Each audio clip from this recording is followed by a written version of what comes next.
Okay. Good afternoon.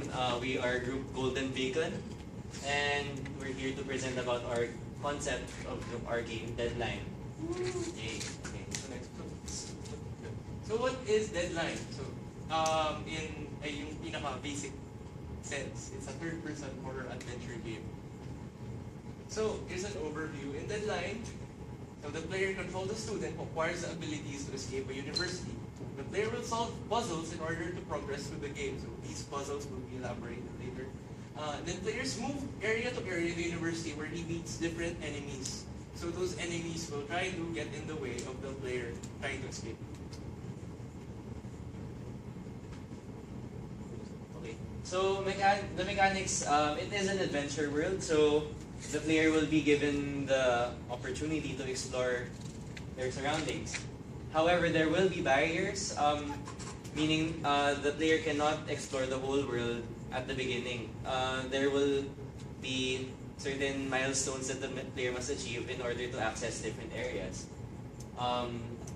Events like apparitions and spawning enemies. So there will be slight cutscenes that will trigger events in the game. Another important mechanic to note that this game is tile-based. So they will be moving around in tiles. And you'll see later it will make sense because of the artwork. How do you play? So there are four basic commands. So direction buttons, there's like four. So up, down, left, right for the direction buttons. There's a skill button. Oh, there are skill buttons. There will be since there are a lot of skills, there will be button mapping for each skill, so it won't be like a selection skill. So every skill will be available for example, this QWER for the skills. Attack, attack, and then interact. So the interact will be, it's for like inspecting some objects, acquiring some objects, and the like.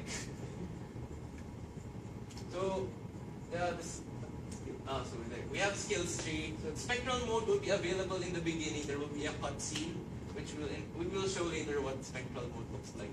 And then after that, throughout the game, there will be certain points wherein the user will be able to pick between two branches of skills. So for the first level, you can either choose phase or telekinesis. So this, as you can see, this right side is more of the offensive, and that left side is more of the defensive skills. And then eventually they will be able, but they can only go through one branch. So if you go here, you can get incinerate, you can get phase, you can get time lapse or blink. But this is only the upper part of the skill tree. We have yet to expand that lower because we want more skills for more features. Sir, this is where the replayability comes in because the branching is exclusive. That's why some events are like exclusive to the left branch, like it goes to a hidden room because of the face, or the other branch where you could like lift boulders and stuff.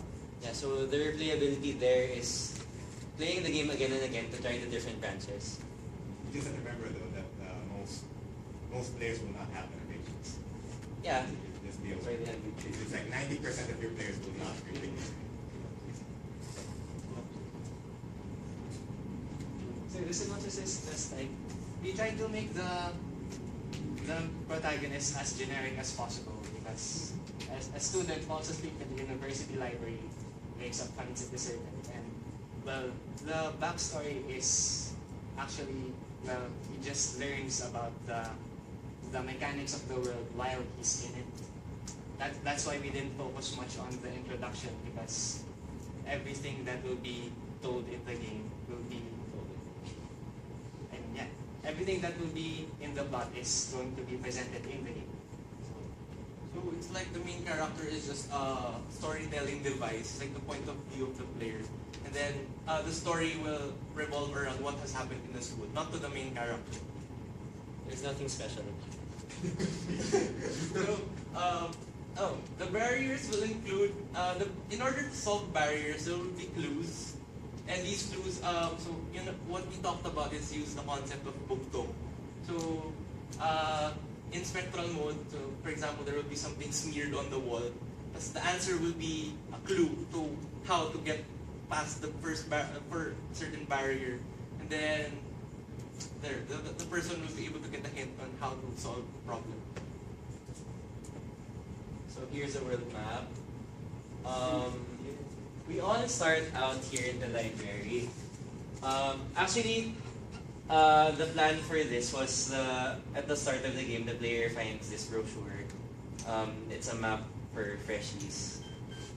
Tapos, how convenient it becomes the in-game map. So, yeah, starts out in the library. Then based on the story, he goes. This is the garden area. We have save points scattered in the school. Like this will be a save point. The shower can be a save point. Chapels, Same points. yeah.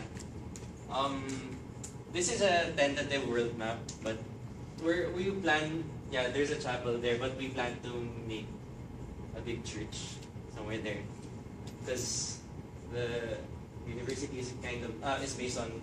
We decided that the university is going to be based on Philippine universities. So basically, key locations are where important events will happen in the game. So libraries, dormitories, they're the big parts of the map. So there will be encounters, apparitions, and special events, including the events wherein the player will be able to get new abilities.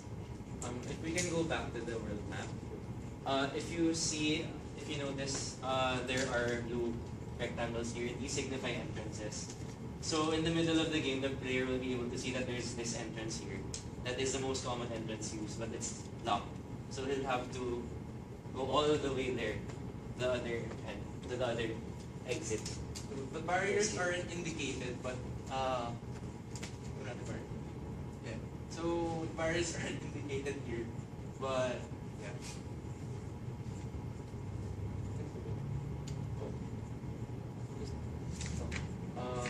Yeah. So keys will, yeah, there will be keys to unlock things.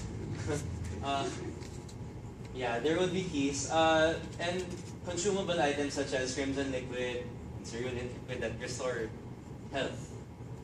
Mana is used for skills. Yeah, and obscure mirrors are scattered. It's located in the places where Justin said na we may see there are save points like in chapels, in chapels, altars. Since we're basing it on like Philippine universities, most universities here have like chapels and altars because yeah, we're dominated by Catholic culture. Yeah. So chapels, altars, statues, those things. Our main character has no name because he's that generic. He's an ordinary student in a hoodie and pants and shoes, as you can see. This will be his sprite. We've yet to animate it, but that's it. That's basically the art for it. Our bestiary, bookworms. Bookworms, that's so literal. And the chanak, which is a stationary. Okay, I'll explain the bookworm. Bookworms are really weak creatures. You defeat them by stepping on them. But that dictates how hostile the librarian is. Because she likes her bookworms. The chanak is a stationary enemy. It has a Buddha pose because it doesn't move. Yeah. When the player approaches it, it's gonna kill the player or take a life from him. Other monsters include Death's Arm, which you will see later on how it's gonna come out in the game. That's Death's Arm. It's an arm. The Void is this thing. It's some sort of black hole that sucks anything into it. It's also a stationary enemy. And Alice is one of the main bosses. Antagonist. Sorry. Antagonist. Antagonist. Yeah, she's a shape-shifting demon. Which AKA aswang. Yeah, can be likened to a swamp. That's Alice, right there. So what we came up with screens, and the first screen is our main menu, and may audio. That's the audio for the main menu. Main menu. So I made an eerie, low bass sound. Like in most horror games, like the main menus have these kind of sounds. Yeah, so it gives you the creeps.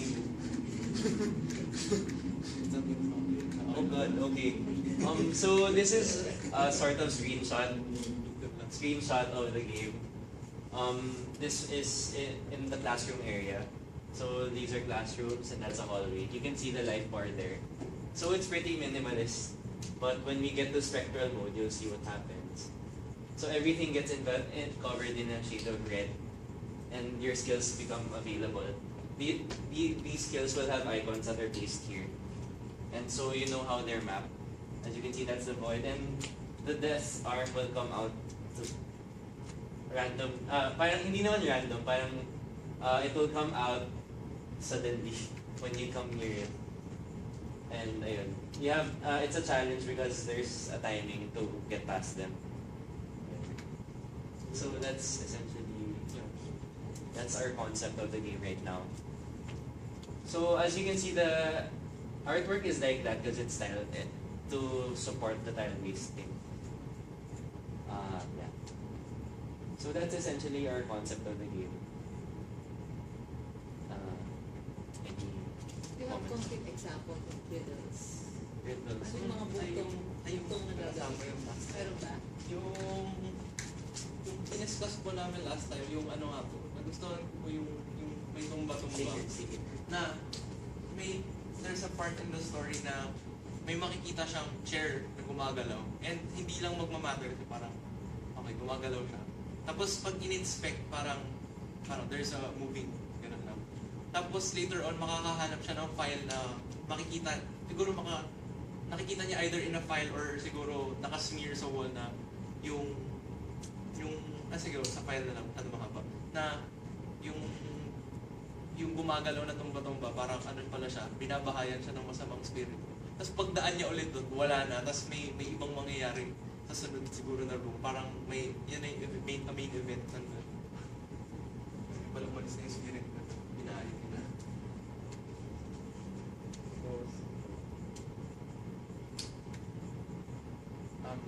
Any questions or comments? Points for improvement? So kung church o chapel altar yung parang same point. Usually sa Philippine folklore, sa mga horror mythologies natin, ginagamit yung crucifix or icons ng santo to battle with demons. So, ano ang tinatarget na kalaban nitong mga church-related objects dun sa game, tiyanak ba? Or naintindihan niyo yung point ko? So, bawa sa mga horror movies, yung simbahan, yung holy water, ginagamit yan para kalabanin aswang or multo. So, dito, ano yung kumbaga yung enemy na Sa churches po? oo. Actually, the churches are there to provide Yun lang, parang sa safe kusari lang. Or safe haven. safe haven lang. Pero wala kayong Probably may mga items po na makukuha dun that can help. sabihin, ito yung lugar na hindi papasukan. Okay. So, Yung since mga puro pinag- demons, you can find things there that can help the player. Bakit stationary siya? Originally po kasi, ano siya, teddy bear. Oo nga. Then, pinalitan siya into Chana. But the idea of the teddy bear was nandyan lang kasi siya. And, I don't know, parang it's Teddy bear the na others will be. morphing siya. Yung para deceiving din. Yeah, Kasi Tiyanak hindi yan stationary. Tiyanak, sa folklore, makatap yan. I actually, yeah. Magulo ang ano. Tiyanak eh. Diba? Tsaka, yung Tiyanak, ang role niya sa folklore, nililigaw niya. Nililigaw. Nililigaw niya yung tao. okay. Yun yung ginagawa niya sa tao. Eh dito, So that's stationary very- siya. Oo. Medyo Okay, contradicting. noted. And from a mechanic point of view, you have two enemies sat by the same road. So your void is stationary also. Mm. Well, I mean, like, But With they this have guy, and then it's not. The idea is it's not good to get too near them. Yeah, they're both filling the same role. So I mean, you might want to modify one of them. Yeah, since the challenge is a little out of space. okay. The void, sir, the void kasi is kind of added challenge when you're navigating through an area because it has gravity. Ah, okay, there we go. Okay, that's good. Yeah. And it is a horror game also. So I got over you guys in it. Like, the start, like confused, like why does this still have to escape? And then you said, one of you mumbled like, eventually, it's like you tell the player all these details. This is a horror game, and that's actually counterintuitive. What you actually want to do is not tell the player details and then leave it to the player's imagination to figure out like why everyone's there. Like Barry says, like maybe what's the backstory of the gardener that got stuck there also, like the gardener person. He's still in the game? The gardener? Yes. Okay, and eventually fine, there's a story where he's stuck there and everything, and then you do want to say like maybe the initial idea was to say why he's there and all that, but it's probably better to like if ever you're gonna tell the story, it's like don't give the whole thing. Considering that it's hard and everything, your best bet would be torn journal entries that will never be completed. Okay, and it's like yes, the first two the player can make out kind of legible, Gardner's still sane. The last one, yeah, you make it like Lana is gone, his mind is gone. Yeah. Right? So yeah, you might want to do that for almost all the details that you want to give to the player. Don't give a complete picture. This is a horror game. You don't want to do that. Let the player scare him or herself. Yeah.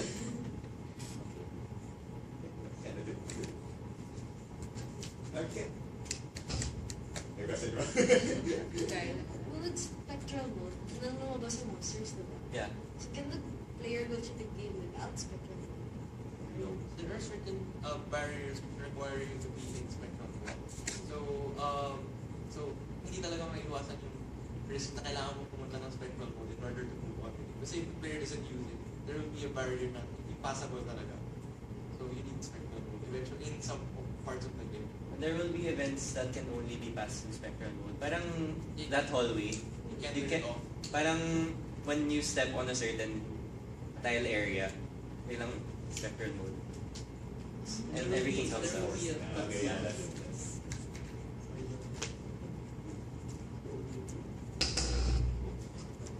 Alright, so thank you for listening to our presentation.